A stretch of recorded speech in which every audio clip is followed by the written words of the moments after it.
Irmãos, novamente, boa noite a todos, aqueles que estão nos assistindo também. É um prazer a gente ter cada um de vocês aqui conosco. Ô, Lucas, você liga para mim depois da televisão, pode botar o slide para gente? Irmãos, hoje nós vamos falar sobre o governo de Deus em um mundo instável. Nós vamos dar sequência à nossa série que a gente estava de estudos que a gente ia fazendo, né? E a gente agora está tratando sobre o povo de Israel no exílio, né? A gente já falou sobre a destruição de Jerusalém, a gente já falou sobre o povo que foi levado para o cativeiro, e agora a gente vai falar um pouquinho sobre como que era o governo de Deus nesse mundo instável. A primeira coisa que a gente vai falar é sobre Daniel. Nós já falamos aqui um pouco algumas vezes, né? Os irmãos já conhecem muito bem a história desse homem. Vocês lembram o que acontece no primeiro capítulo do livro de Daniel? O livro de Daniel ele é muito interessante, porque ele traz um tema que atravessa o livro todo. O livro todo de Daniel ele vai falar desse tema. E vários capítulos vão tratar sobre isso. Ele vai abordar o reino de Deus contra o reino dos homens. O livro de Daniel ele traz essa temática, né? E o primeiro capítulo de Daniel ele começa como? O povo de Deus sendo derrotado, né? Nabucodonosor indo até Judá, tomando aqueles cativos, né? Ou seja, o livro ele começa simbolicamente com o reino de Deus sendo derrotado, né? Ele começa assim, e aqueles jovens sendo levados cativos, né? Daniel e seus amigos sendo levados cativos. Mas aí o que acontece no capítulo 2? O capítulo 2, você vai lembrar que é aquela história em que o rei Nabucodonosor tem um sonho com uma estátua feita de vários materiais diferentes. E aí você pode ver lá o plano divino, né? Você vai ver lá quais materiais que tem naquela estátua e um pouco mais sobre aquilo. Mas aquela estátua simboliza os reinos da terra que viriam, incluindo o próprio Nabucodonosor da Babilônia. Mas no final daquela visão, o que Daniel fala com aquele rei? No final vem o quê? Uma pedra, né? E essa pedra representada ali a vitória do reino de Deus, através do Filho de Deus. O reino de Deus, a mensagem de Daniel no capítulo 2 era essa. No final, o reino de Deus vai vencer. No final, o reino de Deus vai vencer. Aí vem o capítulo 3, que é a história da fornalha, né? Os amigos de Daniel. E vem o capítulo 4. O capítulo 4 é muito interessante também. Você coloca pra gente o slide, né? Se não der a televisão ali, não tem problema. Olha aqui. Então, o governo de Deus é um mundo instável, a perspectiva da eternidade. E aí, a gente tem... Pode passar? A gente estava falando sobre essa tabelinha aqui, né? A gente tem aqui Nabucodonosor sendo humilhado. É o capítulo 4 de Daniel. Lembra da história de Daniel capítulo 4?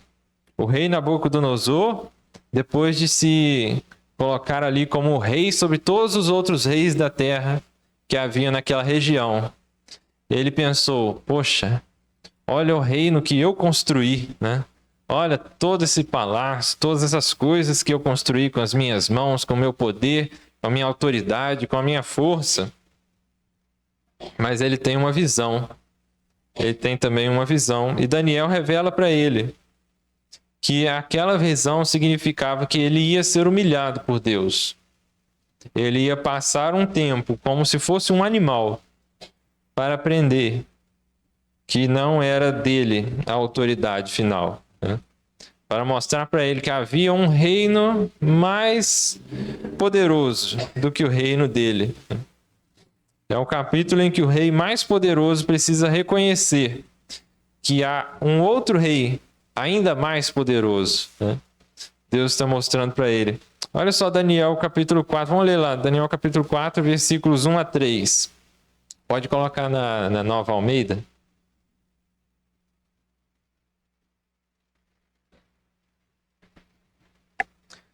O rei Nabucodonosor, as pessoas de todos os povos, nações e línguas que habitam em toda a terra, que a paz lhe seja multiplicada.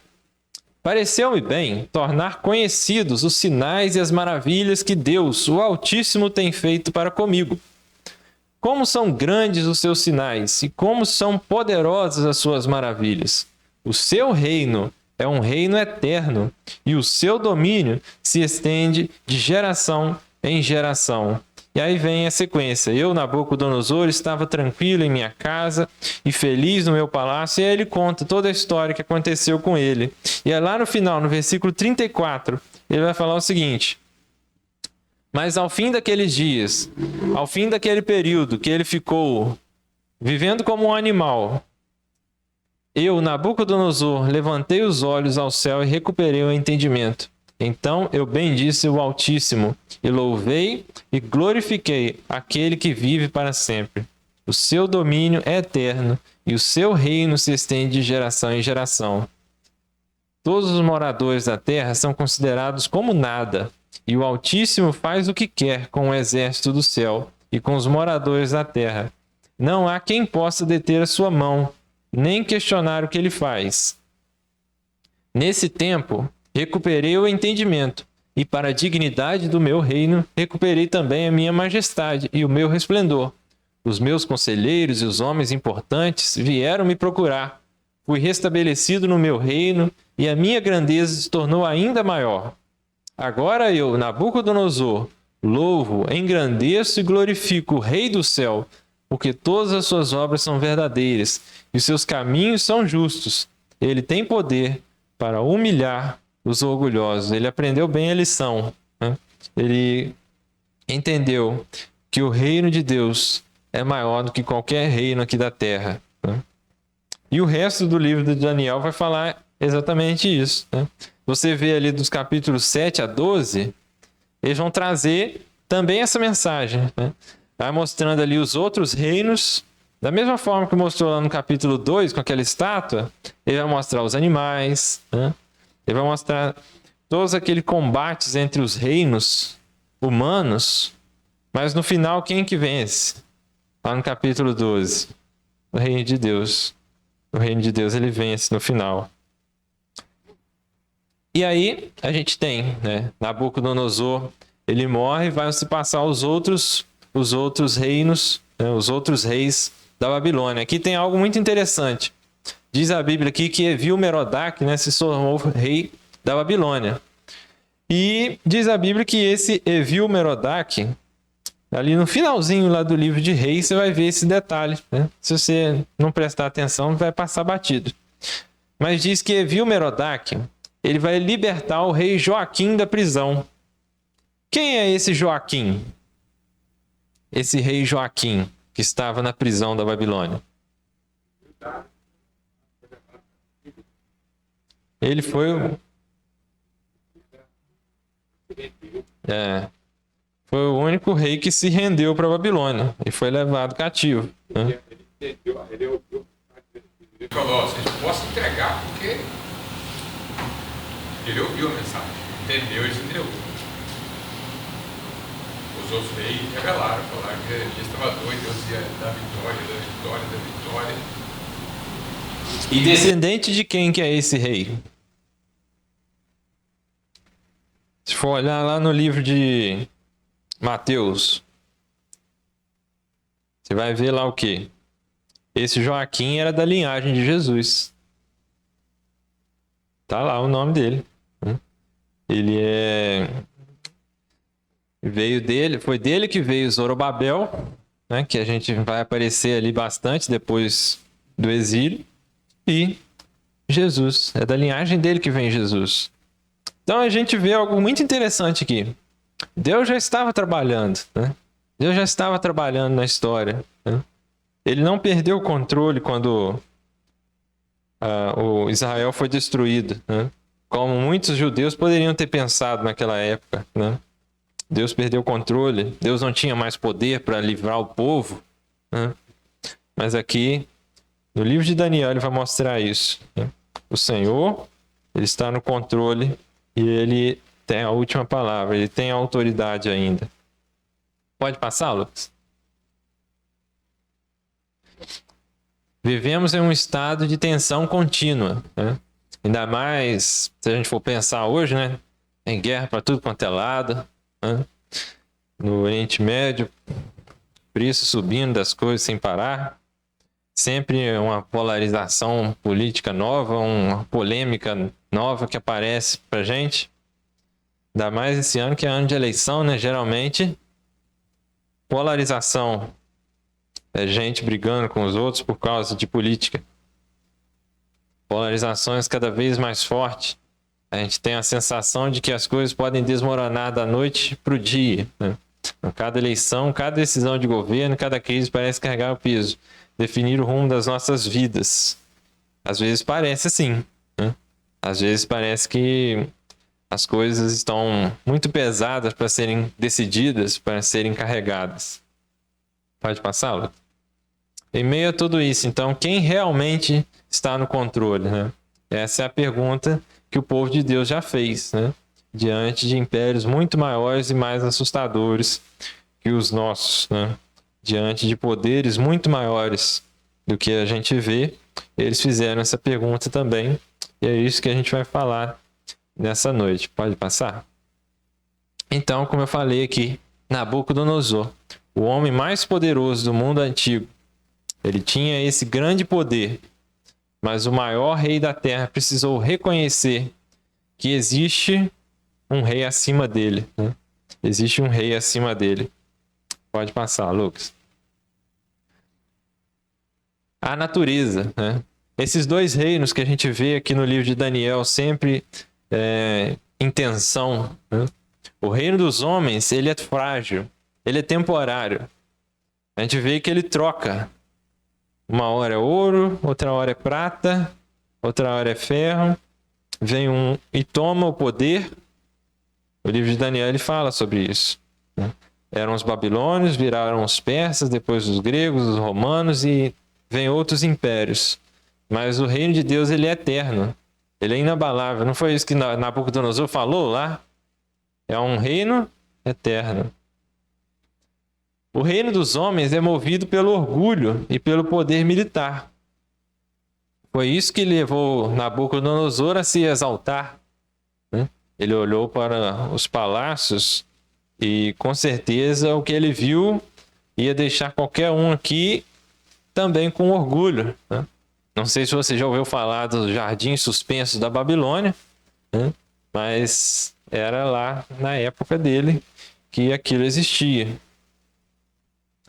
Mas o reino de Deus é fundado em justiça e soberania invisível. O reino dos homens, ele parece invencível hoje, mas amanhã ele desaparece, né? Em um dia ele é conquistado. Diz a Bíblia que da noite para o dia a Babilônia foi derrotada também. Da noite para o dia surge outro. Mas o reino de Deus ele permanece para sempre e no final ele sempre triunfa. A aparente derrota temporária do povo de Deus no presente, ela na verdade é apenas o palco para o triunfo eterno de Deus no futuro. Então, por mais que no momento a gente parece estar vivendo derrotas, a gente parece estar vivendo dificuldades, o Senhor ele tem o controle, ele tem a autoridade. E no final a gente pode também saber que a gente tem a vitória garantida no nome do Senhor. Pode passar, Lucas? Então a gente vai falar um pouquinho sobre esse período, né? O que aconteceu entre ali o reinado de Nabucodonosor e a volta do pessoal do exílio, né? Passaram-se alguns reis da Babilônia, né? Então, Evil-Merodach, aí depois vem esse camarada aqui, Neriglissar, né? Vocês não precisam gravar os nomes não, tá, gente? São complicados. Esse aqui, ó, Labaci Marduk, eu acho que é o mais difícil aqui desses. Depois tem Nabonido. Esse Nabonido aqui foi o último rei da Babilônia. Mas qual que é o último rei da Babilônia mencionado na Bíblia? Aqui é uma curiosidade pra gente. Belsazar, né? Belsazar era filho desse Nabonido aqui. Daí ele reinava junto com o pai dele. A Bíblia não fala desse Nabonido, só fala do Belsazar. Mas é por isso que quando Belsazar ele fala com Daniel, que ele ia tornar ele o quê? Terceiro homem no reino, né? Por que terceiro? Porque ele já era o segundo, o pai dele era o primeiro. Por isso que ele não falou com Daniel, vou te tornar o segundo homem no reino. Normalmente, imagino que ele faria isso, né? Mas ele fala terceiro porque o pai dele, Nabonido, que era o rei, mas ele não ficava muito presente lá. Quem mandava mesmo era Belsazar. E aí vem, né? Dario, o Medo, né? Ele toma a Babilônia com os exércitos de Ciro, né? Aí uma outra curiosidade, né? Quem é esse Dario Medo, né? Para ser um cara tão importante assim. A história, os historiadores não sabem direito quem é esse rapaz, né? Esse Dario Medo. Então eu vou colocar aqui o nome dele como se acharem segundos, porque é o mais provável ali na história. Depois, se você tiver curiosidade, você pesquisa em casa. Mas Dario Medo, ele conquistou a Babilônia. Belsazar, o orgulho dele também foi a queda dele. Vocês lembram da história de Belsazar? Lá em Daniel, capítulo 7, né? Capítulo 5, isso. Vocês lembram da história de Belsazar? Aquele banquete levou os vasos, os utensílios. Fez uma festa com os utensílios do templo. Enquanto ele festejava, o que estava acontecendo lá fora? O exército inimigo já estava chegando, né? Mas ele estava lá festejando.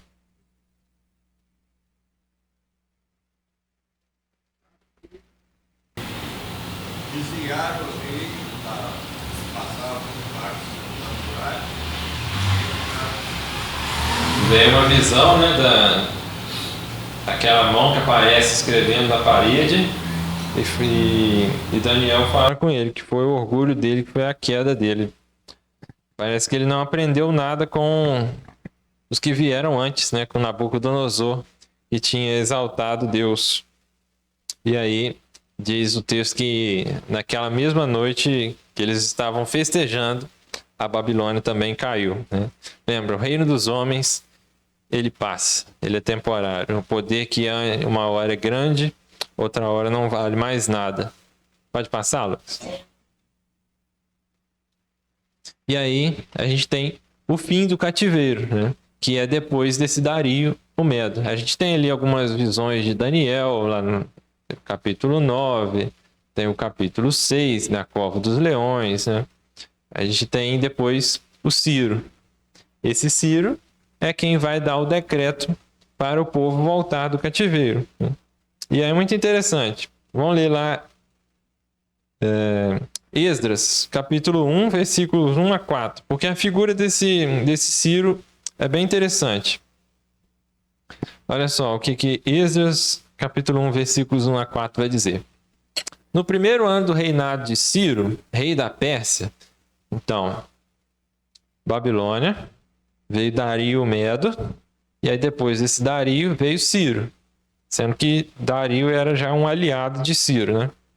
E aí, no primeiro ano do reinado de Ciro, rei da Pérsia, para que se cumprisse a palavra do Senhor por boca de Jeremias, né? Ou seja, está lá profetizado, lá no livro de Jeremias, o Senhor despertou o espírito de Ciro, rei da Pérsia, que ordenou que se proclamasse em todo o seu reino e que se pusesse por escrito o seguinte: assim diz Ciro, rei da Pérsia: o Senhor, Deus dos céus, me deu todos os reinos da terra e me encarregou de lhe edificar um templo em Jerusalém, que fica em Judá. Aquele dentre vocês que for do seu povo, que o seu Deus esteja com ele e que suba para Jerusalém, que fica em Judá, e edifique a casa do Senhor, Deus de Israel. Ele é o Deus que está em Jerusalém. Todo aquele que restar, seja qual for o lugar em que habita, e os homens desse lugar o ajudem com prata, ouro, bens e gados, além das dádivas voluntárias para a casa de Deus, em Jerusalém. Então, diz esse Ciro, ele fala que o Senhor colocou no coração dele para o povo voltar para sua terra. Ou seja, eles estavam vivendo lá na Babilônia e eles foram liberados para voltar, mas não só liberados para voltar, né? Ele fala com ele, ó, deem o que for preciso, né? O que tiver preciso vocês vão ter. Né? E aí,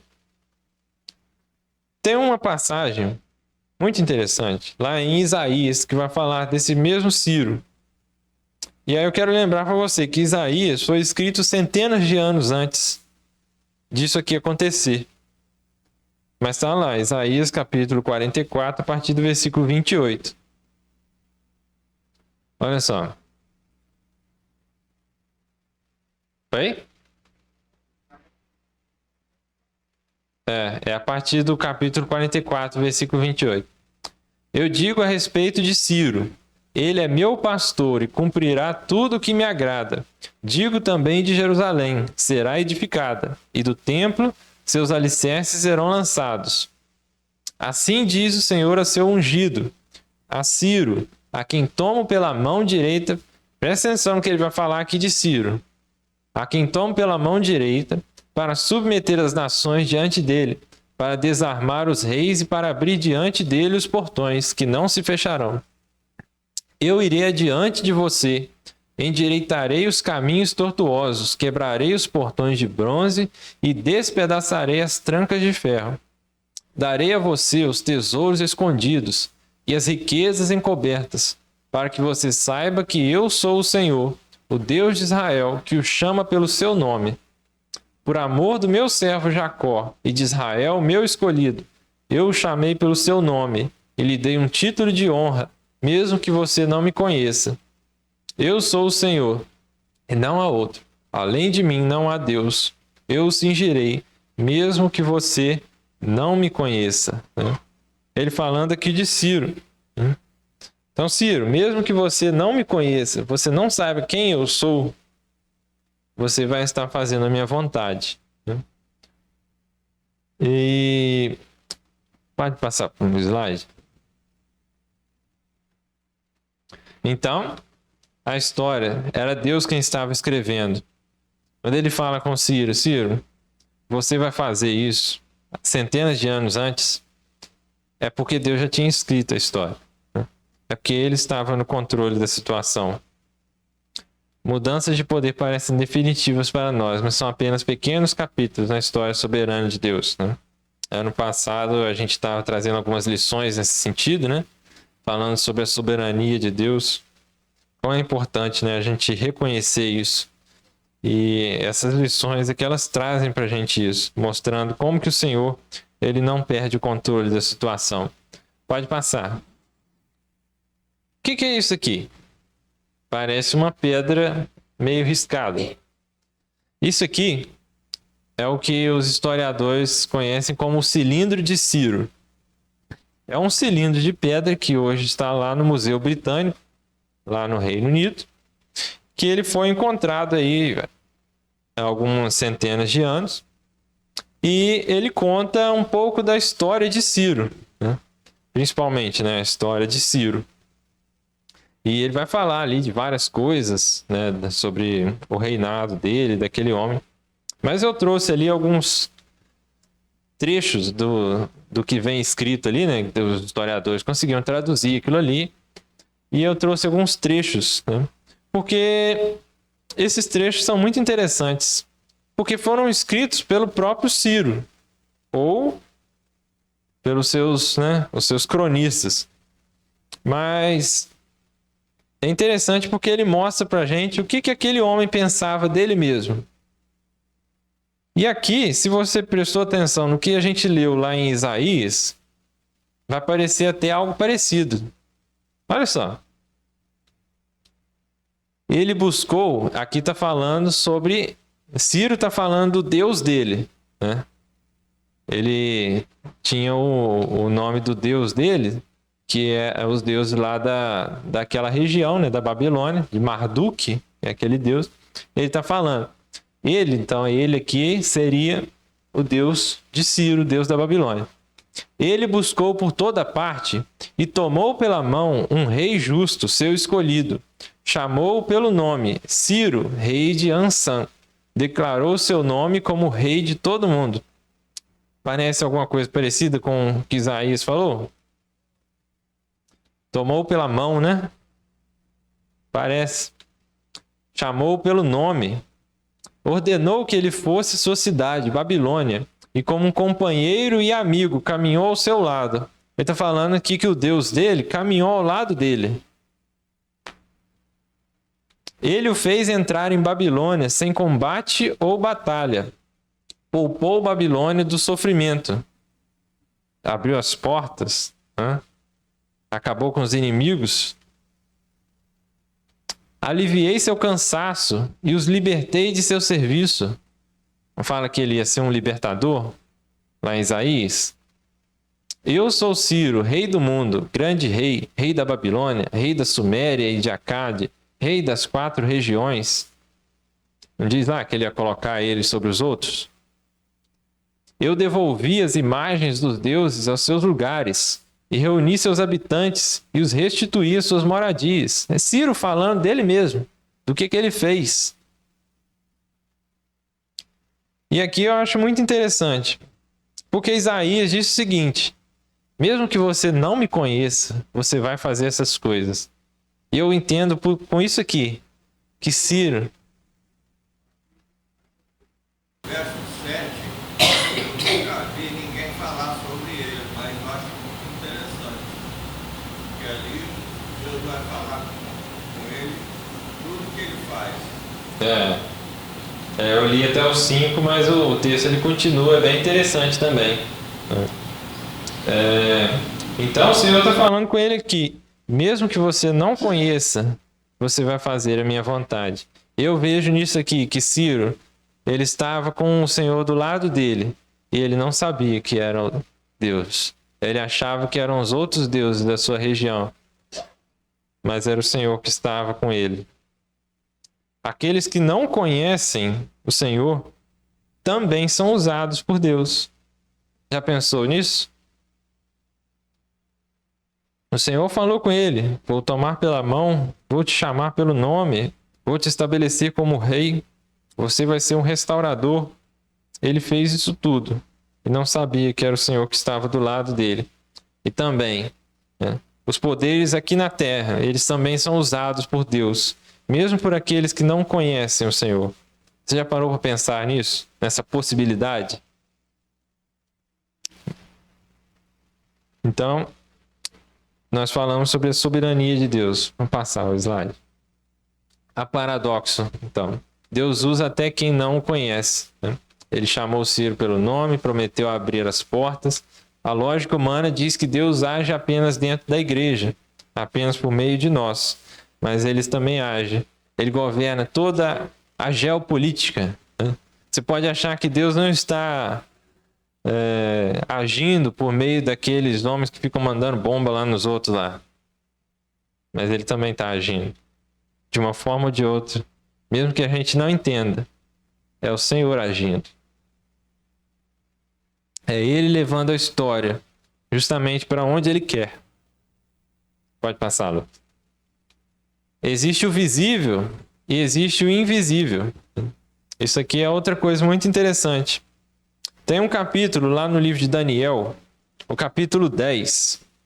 Ele vai nos trazer também um vislumbre muito interessante sobre essas coisas. Daniel, lá no capítulo 10, ele começa o capítulo tendo uma visão. Ele está andando e vem aquele anjo, ele está com alguns homens e aparece ali aquele anjo, ele tem aquela visão, ele diz que ele fica sem comer, ele fica fraco, mas aquele anjo fala um negócio muito interessante com ele. Olha Daniel capítulo 10, versículos 11 e 12.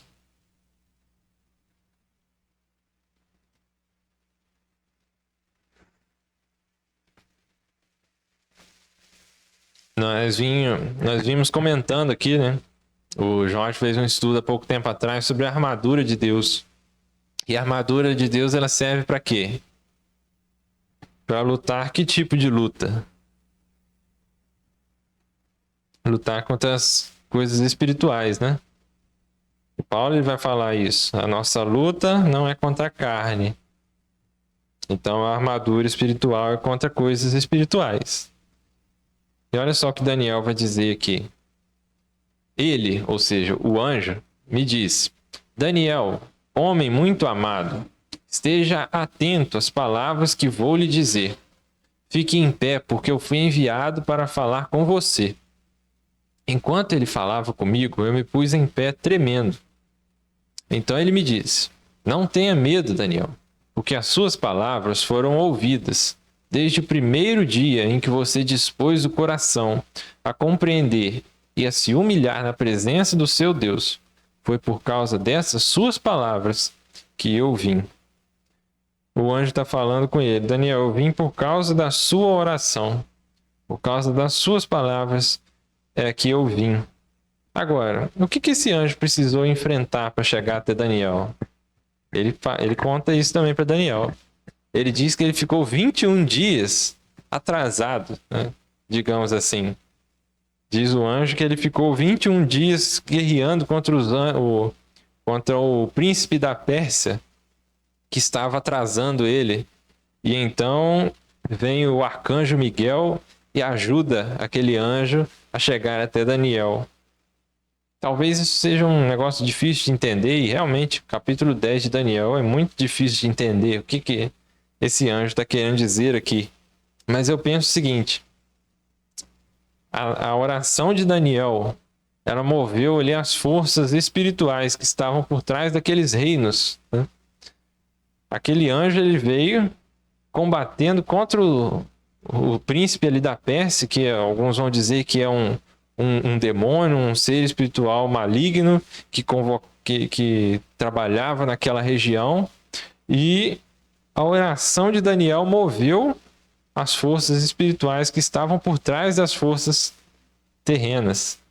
Às vezes a gente pode achar que forças terrenas são apenas terrenas, mas existe sempre o espiritual por trás, né? Existem as forças espirituais que agem por trás. Mas como a gente combate as forças espirituais? É com míssil? É com espada?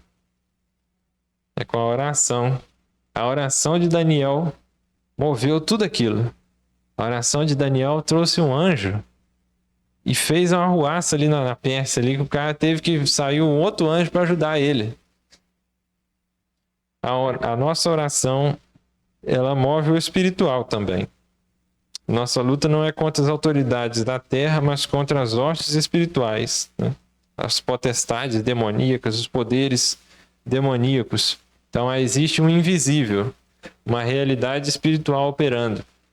Batalhas angelicais e a mão invisível de Deus guiando o tempo. A nossa luta nunca é apenas humana, né? Existe algo espiritual. E para isso a gente precisa da armadura espiritual, das armas espirituais. Pode passar, Lucas.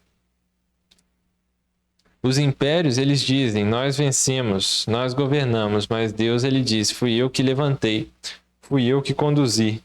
Talvez Ciro, ele pudesse ter pensado: poxa, eu fui muito bom, eu sou muito bom, dominei tudo, mas o Senhor sempre falou: fui eu que te levantei, fui eu que te conduzi.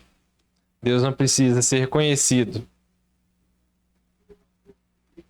Ele estava acreditando que era o Deus dele que estava fazendo aquilo. Exatamente. E o próprio Isaías já tinha falado disso, né? Ainda que você não me conheça. Deus não precisa ser reconhecido pelas autoridades terrenas para estar no controle absoluto, né? Não é porque o governante tal não reconhece o Senhor que ele não tem autoridade ali. Pode passar, Lucas? Eu coloquei aqui 3 formas, né, de como a gente pode viver diante dessa realidade, né? 3 coisas que a gente pode pensar de como viver, né, trazendo para a prática, para a gente estar encerrando. Orar. interceder ativamente pelos governantes e pelas autoridades instituídas. 1 Timóteo, capítulo 2, vai falar sobre isso. Coloca o texto pra gente.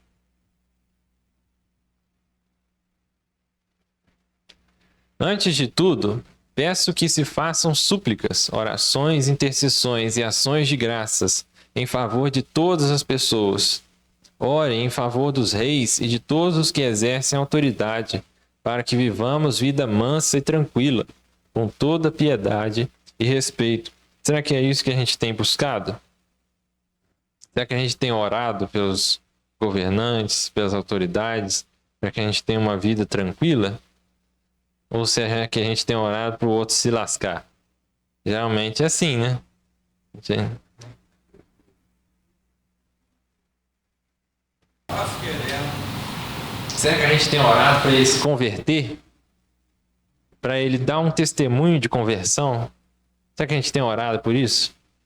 Estabelecer o seu próprio filho. A gente quer que melhore, mas a gente fala mal deles, né? A gente quer que eles se lasquem, mas a gente quer que melhore. E aí a gente vê como que a oração de Daniel moveu. Estabeleceu o nosso rei por nosso governante. Esquece que Deus é que estabelece as autoridades. Né? Não adianta nós levantarmos um clamor contra alguém, sabe, em favor de alguém, né? E botar Deus nessa jogada. Né? O grande líder religioso, ele falou assim: se Deus não fazer que fulano ganhe, eu falo besteira lá, né? Se Deus não fizesse que o candidato dele ganhasse, ele ia provar quem era Deus. O Deus dele, o Deus dos outros, né? E o Deus dele tinha poder para que fizesse que o candidato dele ganhasse. Aí nós vamos ver quem que é o Deus poderoso. O candidato dele perdeu. Não sei nem o que ele fala. E agora? Então o Deus dele não tinha tanta força. Pois é. A gente gosta de se achar no lugar daquela pedra que destrói os reinos humanos, né? A gente acha que é a gente que vai fazer esse movimento. Mas a pedra ali não é a gente. Né? Foi lançada sem auxílio de mãos, cortada sem auxílio de mãos. Então, devemos orar. Será que nós temos orado pelas nossas autoridades, pelos nossos governantes? Orado como Daniel. Né? Daniel, a gente sabe que era alguém que sempre orava pelos governantes. Né? Ele estava sempre ali junto, né? Nabucodonosor, Belsazar, Dario. A gente sempre vê ele junto. E ele sempre orando, né? Sempre orando. Jesus não é lutar contra o sistema. Ele não está aqui para lutar contra o sistema. Ele está aqui para testemunhar de Cristo. Entendeu? Por mais que Paulo em momento nenhum na sua trajetória tentando levantar um motim contra os governantes. Ele vai falar sobre a oração do governante. Você acha que o governante de Paulo era melhor? E pior ainda. Os caras matavam mesmo, estava aqui, mas ora por eles. Pois é. E a gente já falou isso aqui antes, né? Quando Jeremias ele escreve uma carta para o pessoal que tinha sido levado, ele fala o quê? Orem pelo bem da cidade para onde vocês estão indo, né? Ele não fala para vocês, não, se reúne aí, pega umas espadas e mata os outros. Não. Ele fala, orem pela cidade para onde vocês estão indo, orem pela nação para onde vocês estão, façam o melhor que vocês puderem aí, né? Façam o melhor que vocês puderem aí. Infelizmente, grande parte do povo não ouviu isso. E se você for ver lá no Salmo, esqueci o número agora, acho que é Salmo 116, se eu não me engano, que é o Salmo do exílio, né? Ele termina com ele falando, tomara que a Babilônia quebre, bem-aventurados são aqueles que pegar os filhos dele e jogar pelas montanhas abaixo, né? Fazendo aqui uma paráfrase do final do Salmo. A gente vê que o espírito deles ainda estava de vingança, né? De vingança. Eles ainda queriam ver a vingança. Mas lá no final do Salmo eles falam isso. 126, né?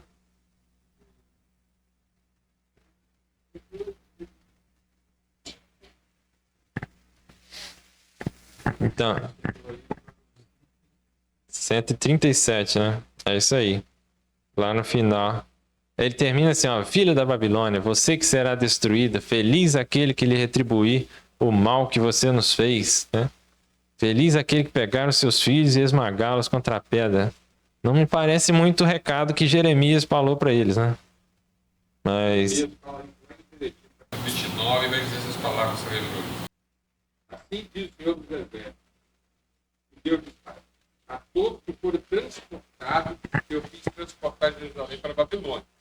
Edificai casas, habitai-as, plantai jardim, comei o seu, tomai mulheres, terais filhos e filhas, tomai mulheres para os vossos filhos, dar as vossas filhas a marido, para que tenhais filhos, multiplicai-vos ali, e não vos doeis.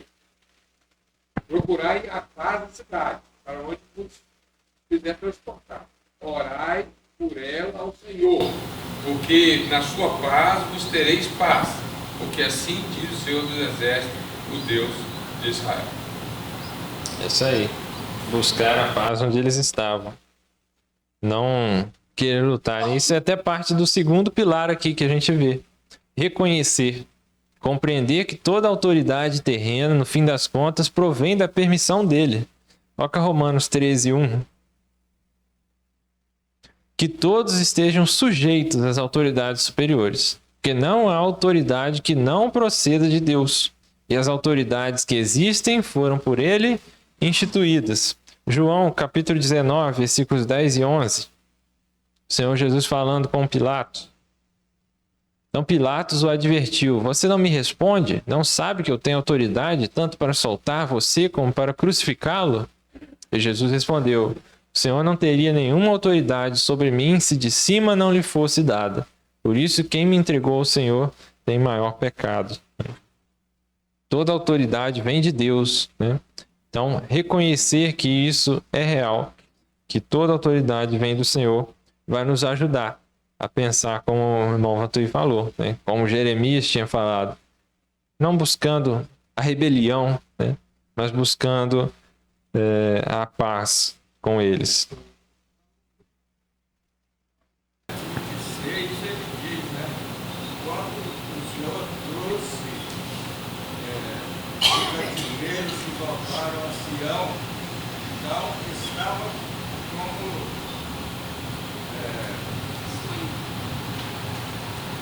Éramos como os que a nossa choram. boca se encheu de riqueza, a nossa língua de canto. Então se pedir das nações. Grandes coisas fez o Senhor a estes. E foi feito grandes coisas fez o Senhor por nós. Por isso estamos alegres. Exatamente. Aí eles continuam dizendo: faze-nos voltar outra vez do cativeiro. Dá a impressão que aquela primeira, aquele primeiro pensamento já tinha acabado. Ou seja, a primeira alegria já tinha terminado. Agora A gente vai, uma nova. numa próxima oportunidade, a gente vai até entrar mais nesse salmo aí para a gente falar sobre isso. E o terceiro pilar, entender, né? Lembrar que há uma realidade invisível muito maior operando nos bastidores da história, né? Há poderes espirituais que a gente não consegue ver. E a nossa luta é contra eles, né? Não é contra os poderes terrenos, é contra esses poderes espirituais. É o texto que a gente já leu lá, Daniel capítulo 10, né? E contra essas forças espirituais, não é espada, não é míssil, não é post no Facebook que vai destruir essas forças, né? É a oração, é a armadura de Deus, está lá em Efésios capítulo 6, né? É a palavra da fé, né? É a palavra de Deus, oração. Que nós somos realmente quem nós somos. Quando nós nos despimos da nossa... Porque as pessoas têm impressão com a gente, já pouco a gente conversa com as pessoas não conhecem a gente. Quando você vai fazer uma entrevista de emprego, né, Quando o pessoal está usando a igreja de emprego, ele tenta transmitir aquilo que ele realmente não é. Né? Mas na oração, não. Nós estamos diante de Deus que conhece a gente. Se tem uma coisa que vai nos auxiliar é santidade.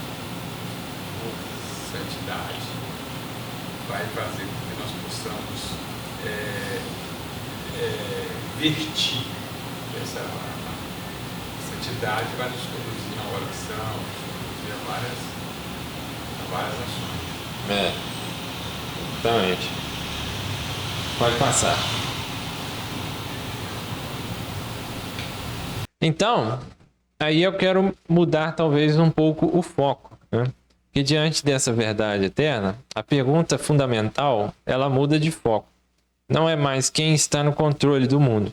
Agora eu quero perguntar, quem está no controle da sua vida?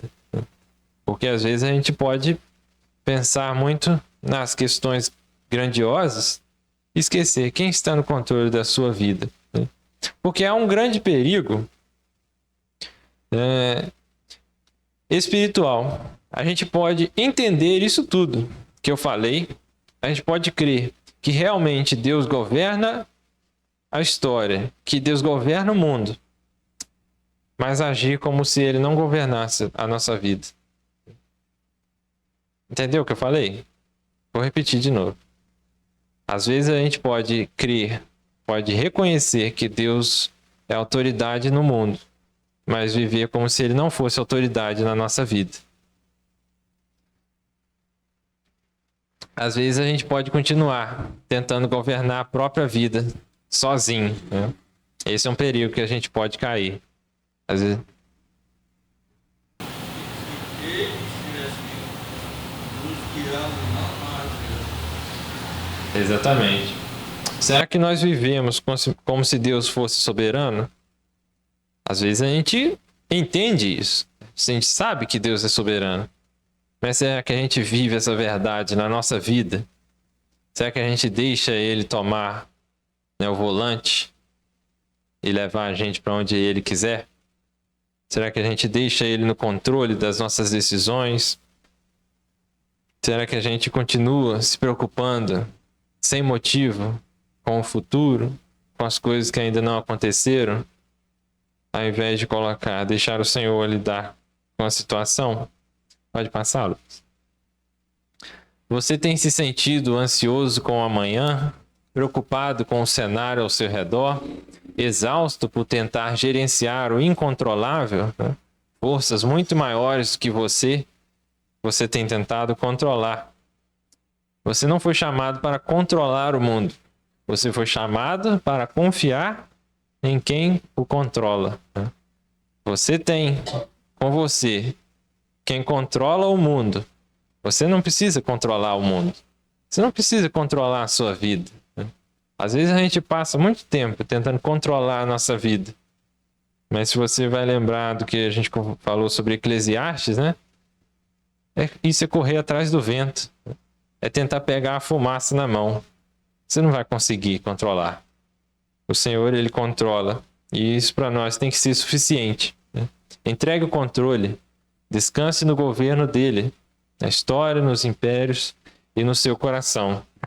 Se a gente ainda não entregou o nosso coração ao Senhor, a gente ainda pode fazer isso. E se a gente ainda vive como quem tenta controlar a própria vida, como quem tenta controlar a própria situação, a gente pode entregar o controle para o Senhor. Toma, Senhor. O Senhor assume o controle. Importante, viva a sua vida como cidadão do reino de Deus. Lembra que eu falei sobre o reino de Deus contra o reino dos homens? No final, o reino de Deus ele vence. E se você faz parte do reino de Deus, viva como se você fosse parte do reino de Deus. Viva como quem já venceu a batalha. Como quem sabe que a batalha já está vencida, né? Pode passar, Lucas? O mundo pode estar instável, mas o trono de Deus continua firme. Esse é o último slide, né? Viva então como quem já venceu a batalha, né? Viva como aquele que realmente coloca o Senhor no controle. Amém, irmãos? Aquela palavra temos a vida eterna. Quem creu em Jesus tem vida eterna. Né? Nós já temos a vida eterna. Então a gente pode viver aqui de uma maneira mais leve. Nós já temos a vida eterna. O mais pode acontecer é a gente antecipar o rei. O mais pode acontecer. O mais pode acontecer com a gente aqui, às vezes a gente nos ajuda muito. O mais pode acontecer com a gente, que o que é? A gente morrer no céu. É simples, mas é difícil. A gente sabe, vai ter dificuldade, vai ter guerra, vai ter bomba caindo, vai ter preço subindo, vai ter desemprego, vai ter coisa difícil pra gente encarar. Mas vai passar. Assim, a gente sabe que a gente é cidadão do reino de Deus, né? A gente já sabe o final da história. A gente pode ficar tranquilo nisso. Amém, irmãos?